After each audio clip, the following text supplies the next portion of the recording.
Welcome back to the EXD. By the end of this episode, you will understand what the Q, K, and V projections from your input vector are, and therefore what the KV cache is composed of. This is necessary to understand how the infamous attention scores are arrived at, and how Qwen handles this specifically in this model. Also, I kind of lied to you in previous episodes. We already introduced positional embedding before coming to QKV projection, which is actually correct for traditional transformers, but in rope style architectures, positional embedding comes after QKV projection. So we should have done today's episode first and only then introduced mRoPE. Anyway, to fix this, we will quickly revisit mRoPE once again in the attention episode, which is next. My name is Ram, and this is an open learning log that I call the EXD. To start at the beginning, check out episode 1. I'll link it in the description below.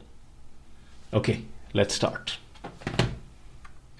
So, the next step in our journey across the architecture of Qwen 3.6, we already spoke about tokenization, embedding, and unfortunately mRoPE, and we were supposed to talk about attention.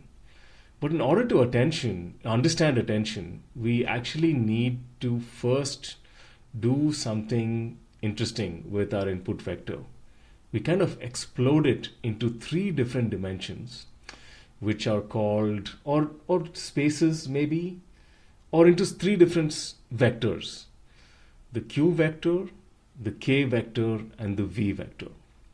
And that's a necessary step before we can actually do both mRoPE and attention. Because mRoPE, even though I described it correctly in the episode, actually only applies to the Q and the K vectors. It doesn't apply to V. So yeah, this is a necessary step. The vector that gets processed by this entire attention step is actually, or the vectors that get processed are the Q, K, and V vectors. And that's very important for performance characteristics and other reasons for models. So let's understand this. As usual, let's look at my Hugging Face article. So you can find this on the Hugging Face page, which I will link below. And this is the latest article, Q, K, and V. As always, I'll have a companion notebook, which you can just download and run, or even open in Colab. But just a small note for this. These models are big. So this 35 billion parameter model actually needs 70 gigs of VRAM in bfloat 16. So you most likely will not be able to run this in Colab. Maybe you could choose one of the paid kernels and get an L40 or something and run the 8 billion parameter model, which is still Qwen 3 and has the same architecture. So if you want to try that, you can actually just replace this model name parameter over here, and the rest of the notebook should work just as usual. But we are actually going to just follow through because I have in fact run this on the Atom already. So that's the notebook we look at. And as always, I will kind of go back and forth between the article and the Jupyter notebook, and I really encourage you to do the same because it'll help you understand, slowly become familiar actually with the transformers library and other important things, and kind of give you a feel of, it's grabbing the spanner and opening the engine yourself, instead of just looking at things. So if possible, open this article, open the companion notebook, change the model to one which will run on your hardware, and then try to follow along. Okay, let's continue. So one quick point, which frankly is actually mainly relevant to the next episode where we introduce attention. We are already deep in the maturity cycle of these models. So we have already started hitting optimizations, and one of the optimizations is a thing called group query attention, where it doesn't use full attention on all 40 layers, okay? But in order to understand the optimization, you first need to understand the full optimization, the full attention, okay? Before we can understand group query attention, which is an optimization, we need to understand full attention first. So in this episode, we're only going to talk about full attention, okay? We're going to kind of pretend like that's all that's going on. When we introduce attention, we'll talk about group query attention a little bit. And below, we'll also explain some things about how group query attention actually makes the shapes of our vectors slightly different from what you would expect. Okay? All right. So this is our input vector. We have become quite used to seeing some charts about this. So we already know that an input vector is a single 2048 dimensional vector. Yeah. And in the notebook, the vector that we're actually going to look at, okay, I've already run this. I've run this notebook already because it takes ages for it to load the weights, even if everything is downloaded. All right. So I already ran this, and we are doing this on a single token from this prompt. The cat sat on the mat. And what we're doing is, you will notice here, cat is the second token, right? So that's token position 0, 1, okay? And we are grabbing the embedding for cat, the actual embedding from the Qwen 3.6 model, okay? And what we're going to do is we're going to look at this model and just, start getting a feel for what these vectors are like and what the internal representations look like. That's really important for getting a sense of what's going on inside, So this is what it looks like. We took cat, and if you look at, remember, cat has 2048 dimensions, okay? And this is the first 128 of those 2048 dimensions. And we're just looking at the norm, which is the length of the vector in each of those dimensions, okay? Or the value of each of those dimensions. And you can see it's quite sparse, right? A lot of them have very low values. And they're kind of distributed across both positive and negative values. So just kind of gives you a sense of this vector. This is a histogram. It's a distribution. It's showing you the distribution of the values across all the dimensions, okay? So this is, x-axis is the value. Most of the vectors are clustered around 0. That's what this is telling you, right? Most of them are actually between -0, 0.02 and plus 0.02, and most of them are in the center. And the larger vectors, there's very few of them in the tails. So basically, this kind of tells you that vectors are represented in this 2048 dimension space quite sparsely.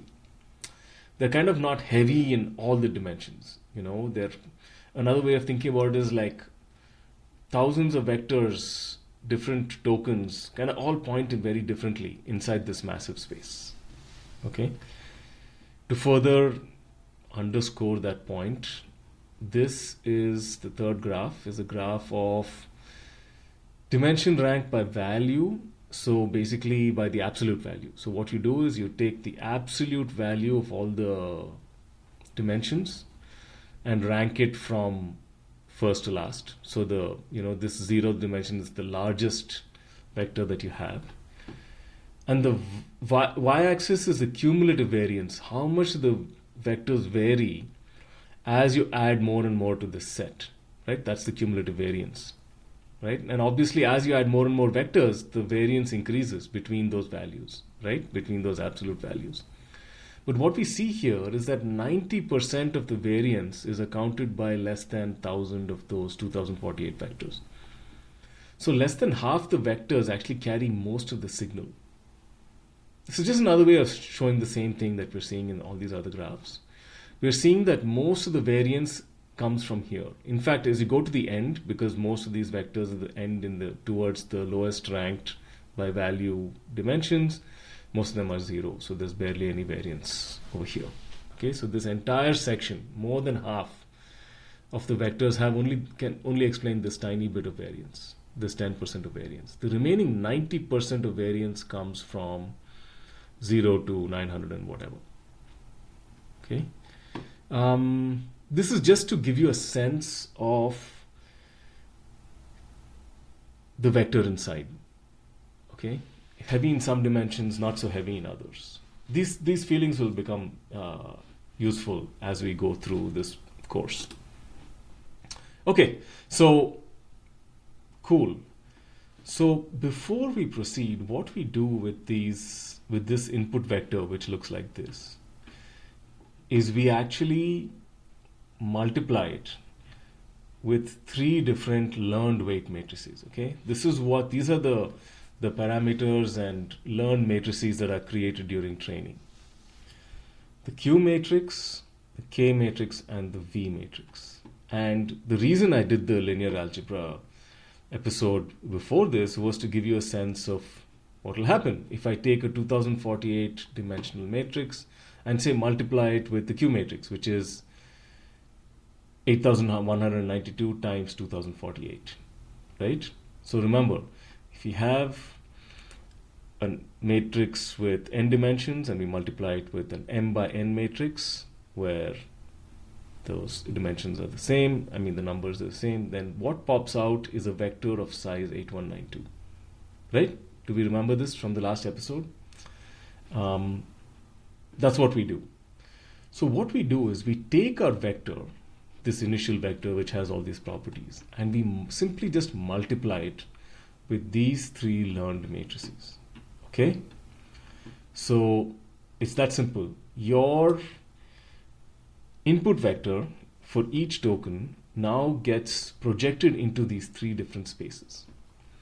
The Q and as a vector, okay? So the Q space is this kind of higher dimensional space, even higher than 8192. See, we're taking X with 2048, multiplying it with a matrix of 8192 by 248. So what we get is a vector of 8192, right? That's how matrix multiplication works.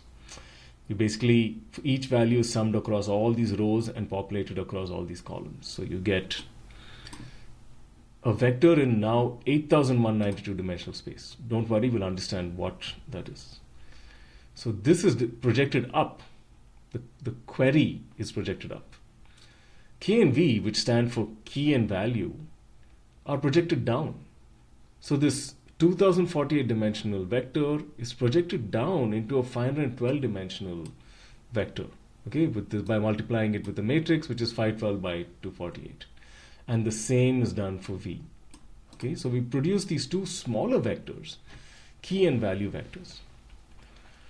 Now, we're going to only use these in the next stage when we talk about attentions, but just roughly speaking, this represents the query.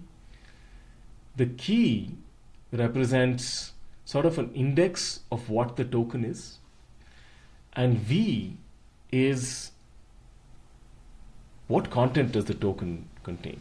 Okay, and we don't need to understand it fully now. I'm just going to mention that now. You can just forget about it. But what we're doing is, and we'll use them accordingly in the attention mechanism. Okay. And the important thing is, remember, we're going through this process, right? And as we had noted, decode is a loop. This is a loop that goes 40 times. So your input goes in, it goes through attention, something happens, then it loops back. Then you have a new thing which is modified. It hits attention again, something happens, and then it comes back, it hits it again. This loops 40 times, right? So this is what is happening 40 times. That input token comes and is split into these QKV, actually before mRoPE, and then goes through this process. Then once again comes out, a new hidden state comes out, that gets split into QKV, and attention is run again, all of the processing is run again, and this loop continues. Okay? So this attention work is happening across these 3 spaces, Q, K, and V spaces. Okay, and so they're temporary. They're projected. The input vector comes. We project into these three spaces. We use it for attention and we dump them. Okay, and it so happens that in the attention step, we need to use the fresh Q that comes from the new token, but K and V has to be used across all the other tokens that are in the input string at that point. Okay, this is why your KV cache grows. Q is just, we only need the latest Q, but K and V we need to compute across all the previous Ks and Vs. So as you keep generating and keep adding to the length of the autoregressive input, your KV cache grows. We'll see more of this in the next step. Okay, so let's be very clear about what's happening. Our 2048 dimensional vector comes in. It is first, or it is parallelly multiplied with the Q weight matrix first, which is an 8192 by 2048 matrix, which means it produces a large vector in 8192 dimensional space. Okay, and parallelly it is also projected down into the key space and into the value space with just 512 vectors each. And in fact, those 8192 and 512 dimensions are themselves grouped. In the case of Q, it is first split into the actual Q. Okay, we'll understand how these things are used next time. We'll just go through the mechanics of how it's split up right now. And something called the gate. Gate is used to determine, hey, do I need to pay attention to this token or not when I'm doing this processing? Let's just remove all the tokens which are irrelevant and only focus on those that are relevant to producing the next token. That's what this gating thing does. So it kind of splits this queue into two things, the gate and this query space, each of which are 4096 dimensions. Okay, but it's just all kept in one matrix and one vector simply because that's the easiest way to do it computationally. Instead of doing the computation sequentially, it just makes sense to just keep it together. That's why it's like this. And in fact, that is further split into each of those 4096 dimensional subspaces are split into 16 heads each. Okay, so 4096 divided by 16. So each of those heads have 256 dimensions each. Okay, but key and value are only split into two heads. The 512 is just split into two of 256. It just feels a little strange. Like, why are we being so generous with Q and maintaining 16 query heads, but only creating two key and value heads? This is actually because of the optimization we spoke about. So this is grouped query attention. So what they do is these heads are actually shared by 8 of the Q heads. We grouped query. So we group 8 and one head attends to them, and we take the next group of 8 and the other head attends to them, and same for value. Okay, and remember, the query is generated afresh for only the new token, but in order to compute attention, we need to consider the key and value for all the previous tokens. That's why the optimization is to use sharing or grouping and prevent the KV cache from expanding too aggressively. That's why this is done. Otherwise, normally it could have been 16 and 16, but then when the KV cache grows with each subsequent token and all the computations have to be done against 16 versus 16, you'll have a massive computation on your hands. But here, it just needs to be done twice. So this is the optimization. Okay, so quick recap. 2048 dimension vector enters. It gets multiplied by these three matrices. One of them projects up into a big high dimensional space. The other two project down. Those high dimensional spaces are themselves split into, for the case of Q, into two 4096 dimensional spaces, each of which have got 16 heads. And K and V are projected down into 512 dimensional spaces, which have each got 2 heads of 256 dimensions. Okay, we saw from our linear algebra episode how this is just multiplication. Okay, it's nothing complicated. Here I have a little bit of, so you can see that gate basically has low values mostly and only some high values. This is how it basically switches off signal, but we'll come to this in attention. We just skip this for now. Okay, so guys, we're no longer for attention. What came in as a single vector is now this complicated set of things. 16 heads for query, 16 heads for gate, 2 heads for key, and 2 heads for value. Okay, these heads are what we're going to use for attention in the next episode. Okay, we can ask questions like, one useful thing to do here actually is let's walk through this step, all these steps on the Jupyter notebook. Okay, so and here I also want to start talking about transformers. Okay, so we have imported transformers. This is the library we're going to use to do all this amazing stuff. We declared our model over here with this name. That's the model we use. And LM now is our model, and we can query LM to get things. So for example, we can query LM to get its config, which is the CFG variable. And from that, CFG.hidden layers. What are the attention heads? So see, you can get this. The hidden size is the number of, is the dimensional space that the hidden state occupies. We see that there are 40 layers. See that we have 16 query heads, right? We've got 2 KV heads, right? And the dimensions of all those heads is 256, right? We got that from over here. Okay. And the way we're producing all these charts is we chose cat. So look, token position 1, that is 1 in our sentence. And we started producing these things. And we produce the weight matrices. And here what we do is, let's see, where do we do this?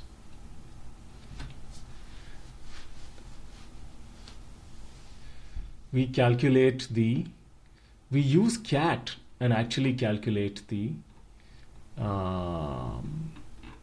Q, K, and V for cat. Okay? So these are the matrices, we just plotted them. So let's compute Q, K, and V for cat. And the way we do it is, look, this is Q. Okay? Cat was our variable X. Where is that? Right? So we take our token position, and X is equal to the embedding of our token position. Okay, so we get the embeds and we get the token position. So X is equal to the cat vector, right? The vector that represents space and then cat. So we get its D type, its shape, blah, blah, blah. Okay, so we know what X is. Attention is this layer that we're talking about. Okay, what's going to happen next? And it contains the code to split into Q, K, and V. So look, we can extract the weight matrices from attention from LM. So we'd say attention is equal to LM.layers. The target layer is the first full attention layer from the full attention layers. Cool. Remember, we're just pretending like there's only full attention layers now before we look at the optimizations. So X is our cat vector, and we extract the 3 different weight matrices here from attention. Okay, this will not make too much sense right now. You'll kind of have to click through, but it's actually quite simple, right? You see their sizes. Look, we're printing the sizes, the shapes out. So you see that multiplying a 2048 vector by this matrix is going to pop out a vector of size 8192, right? Okay. So the way we compute this for the vector cat, right, the way we compute all this stuff is simply by multiplying the vector x with the matrices represented here, right? WQ, WK, and WV. And that's what we do here, okay? So Q full is equal to attention dot Q projection of X. And you need to do some unsqueeze and squeeze just to make the matrices work. K full, same thing. We do the K projection of X, and V full is the V projection of X. So what has happened at the end of this is that we have done this, what we just described. We took a cat vector which looked like this, and we multiplied it into matrices that look like this, and we got 3 new vectors. A Q vector with the size 8192, so it's projected up 2048 up into 8192 with this structure, right? And then 512.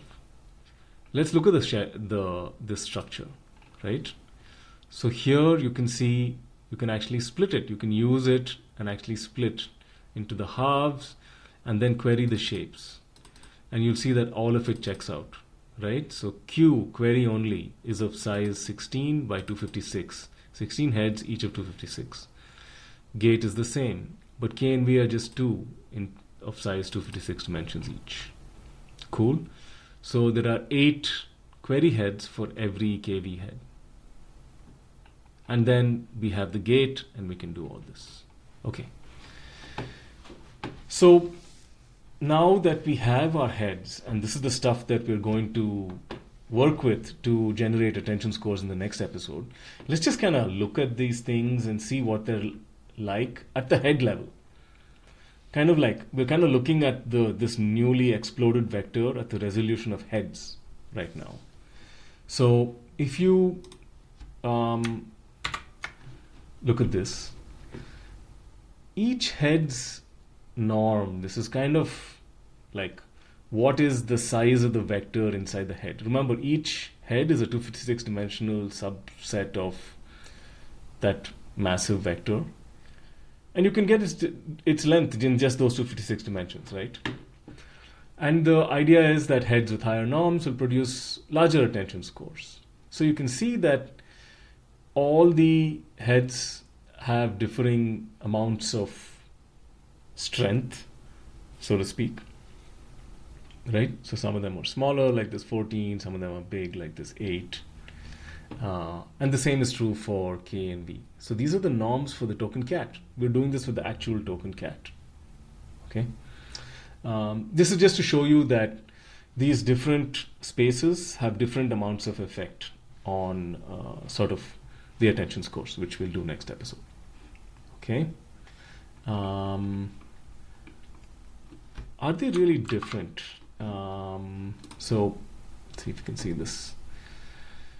What if you do a principal component analysis and just see, how they're kind of distributed, how different they are from each other in terms of their dimensions. And you can see that the heads kind of represent different aspects of that concept, right? So this blue, these are the 16 query heads of the token cat. And you can see that they're not clustered tightly together. They're kind of representing very different aspects of the concept cat. One could be furry, one could be cute, now something else could be, like doesn't give a shit about you, right? Like these are like different sort of projections or aspects of catness. And the same is true of the K and the V, which we'll understand better. So V is very separated over here and K is here. Maybe it kind of makes sense that K is closer together and V is further together because K is more of an index and kind of talks about like, okay, in this aspect, this is what catness is about. In this aspect, this is what catness is about. It's kind of like which category should this, which in a library, which section should this go in, right? That's what the key is. The value is like what's actually inside, right? It's like some internal representative says, hey, like this is a sense of catness, this is another sense of catness. Okay. So what we learned is that the heads are sort of unique representations of cat, and so are K and B. Okay, that's what we're saying here. And as always, we can see how we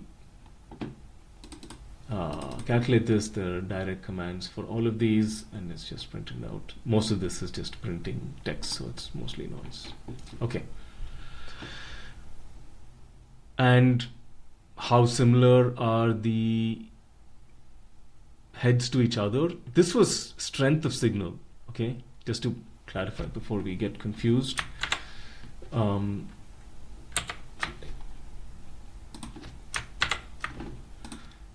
we saw this, we're talking about how, when talking about norms, we're talking about how strong is the signal of each head. And now what the question we're asking here is how similar are they? Right? What is the cosine similarity between these heads? They're all just vectors, right? So you can calculate the cosine similarity. Remember, it's just a dot product. So if I take the dot product within heads, what is the answer? And once again, you see that it's sparse. The heads are all quite dissimilar from each other. It's the same thing that the PCA component analysis is telling us. It's just in a different way, right? They're kind of pointing very differently. There are some which are pointing a lot in the same direction. So this is, just the direct cosine similarity in a heat map. This right chart is the 16 heads laid out from 0 to 15 on the x-axis. And the y-axis is the max cosine similarity with any other head. So for example, head 4 and head 8 have cosine similarity that goes all the way up to 0.6, but most of them are 0.3 or below. Okay, so the heads are not very similar to each other. Okay, they represent different notions of cat. Okay,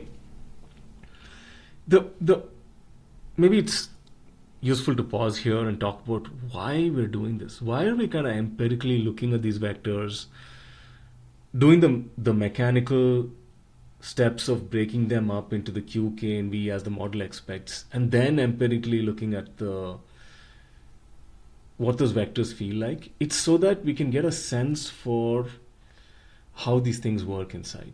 If you just follow the steps and say, okay, it's just monotonously this step followed by this step followed by this step, but don't actually take a particular vector and look at it and ask questions of it, you don't get a feel for it. You don't get a real feel that says, hey, the way they trained this model, it's able to take a vector for cat and split it into 16 heads, which represent very unique features of that cat, maybe. So that training does that. It kind of creates this constellation of, this bundle of attributes, kind of. We can kind of feel this thing through. And that's the whole point of the EXD. That's what we want to do here. We want to pull out a part and just kind of look at it. Okay, it'll make more and more sense as we proceed, but right now we don't yet understand what this part is that we have pulled from the engine, but we're saying, oh, okay, look at it, it's got, obviously it fits into this and it connects to this part and it has this shape. That's what we're doing. Okay, so what do the weight matrices learn? What is kind of saying the same thing that I just said, which is that these weight matrices are sort of dense in the way in which they encode information into these spaces that they're used to create from an input vector. So this is a kind of complex chart that we don't need to understand fully, but basically what we take is, in the Q space, we rank the vectors by their singular value, okay, and then see what the normalized singular value is. That is, what is that value as a log RMS as the RMS of the highest value in that. And you can see that K and V decay kind of slowly, which means information is spread all across this, right? Like there's a lot of information. It doesn't just all that information is not just packed into the first few high value vectors, kind of decays kind of slowly. And interestingly, in value, you can see that more vectors hold information than the key, but that might just be a function of cat, we don't know. And in Q, you see that's not so much the case. It drops pretty sharply. But then remember, we generated this by, this thing projects up a much lower dimensional space. So maybe that's the reason it is kind of more sparse like this. Okay, but this is just a little bit of another way of talking about the same notion of distributing meaning across all these subspaces which are represented by heads. Okay. So each of these tokens in the sentence produces its own Q, K, and V, right? So this chart is the entire input string. Okay, and we're just looking at the Q heads. Remember, we take the input token for cat, we find its vector, we multiply it with the Q matrix and out pop 16 heads. Okay, and these are the norms for all those 16 heads. And all we're saying is, look, the shapes are very different. Okay, and immediately you can see something interesting, right? Which is that this period has much lower norms, much less signal strength, so to speak, than something like cat or sat or mat. Right? Look at how dense these things are in the middle. All the heads seem to have a lot of information. But if you look at something like on, the, less information, and period has really got much less information. And this kind of makes sense. You expect the 16 heads, which represent more complex concepts, to be kind of louder, so to speak, to have more information. That's what we're seeing here. Okay? Guys, what we're doing is we're moving from our notion of working with an embedding vector to now moving to this working with these heads, okay, which is still a vector, but they kind of split up into these things. Yeah, this is kind of the unit of that we're thinking about, and we're thinking about all the ways in which all the kind of characteristics these heads have. Okay. And I think that's really what we want to get to before talking about attention, where we'll finally use Q, K, and V to actually produce attention scores. That's why we'll understand why the hell we did this. Okay. But first, I wanted to understand how you produce the heads, how we go from vectors to these heads, what they're like, how they kind of encode information, maybe different kinds of information in each subspace. And also the fact that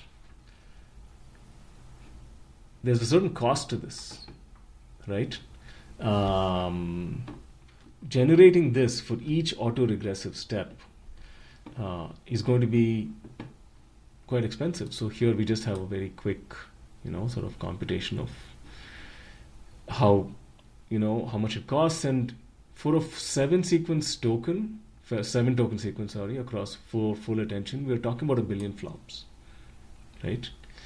And this is why we do group query attention, because the KV projections we're sharing 2 KV heads for 16 Q heads, and that's the optimization that makes this model fast. Okay, I think that's a good place to stop. Just to quickly understand what we talked about today, and it's okay if it's a little fuzzy. We talked about going from a 2048 dimensional input vector into 3 different things. Q, K, and V. Q kind of is a higher dimensional space which represents what the token itself represents. It's almost like a richer, well, you shouldn't call it richer, a higher dimensional representation of cat itself. Okay? And then into two other things, K and V, which we'll understand later, but K is kind of like, hey, this is the cat token. It's just saying this is the key. This is how you find the cat token. And V is saying cats are about this.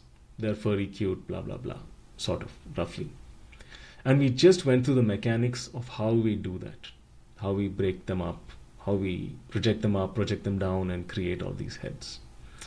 And that was necessary before we move on to attention, which is going to be the next episode. So, see you guys then.